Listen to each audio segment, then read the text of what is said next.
CIDCO police ठाण्यास एक तक्रार प्राप्त झाली. त्यामध्ये एक 23 वर्षीय विद्यार्थिनी आहे, एमजीएम कॉलेज मध्ये बायोमेडिकलला शिकणारी. सदर विद्यार्थिनीने तक्रार दिली की तिची रूममेट समृद्धी शिवाजी जगदाळे, राहणार वंजारवाडी, तालुका भूम, जिल्हा धाराशिव, या मुलीने मैत्रीण असताना फिर्यादी जी विद्यार्थिनी आहे तिचे गोपनीयरित्या फोटोज आणि व्हिडिओज काढून, कपडे बदलता वेळेसचे फोटो काढून, ते फोटोज स्वतःचा एक मित्र, त्याचं नाव आहे स्वराज धालगडे, या मित्राला पाठवले. आणि फिर्यादीला ही गोष्ट बोलते वेळेस माहीत पडली की अशा प्रकारे तिच्या माहितीत नसताना तिच्याच मैत्रिणी विश्वासघात करून अशा प्रकारे प्रायव्हेट फोटोज जे काढायला नको अशा प्रकारे फोटोज एकत्र असताना काढलेले आहेत आणि ते व्हायरल केलेले आहेत.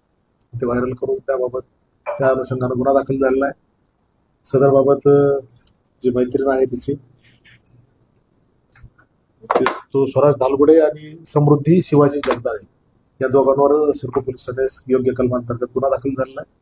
आरोपितांवर कायदेशीर कारवाई करण्यात येत आहे. फोटो नेमके काढले त्यांच्या रूम मध्ये दोघी रूममेट आहेत. रूम मध्ये राहत असताना साहजिक आहे, एकत्र राहत असताना तेवढी काळजी कोणी घेत नाही. मुलं एकत्र राहतात, मुली एकत्र राहतात, परंतु अशा प्रकारे विश्वासघात करणं हे चुकीचं आहे.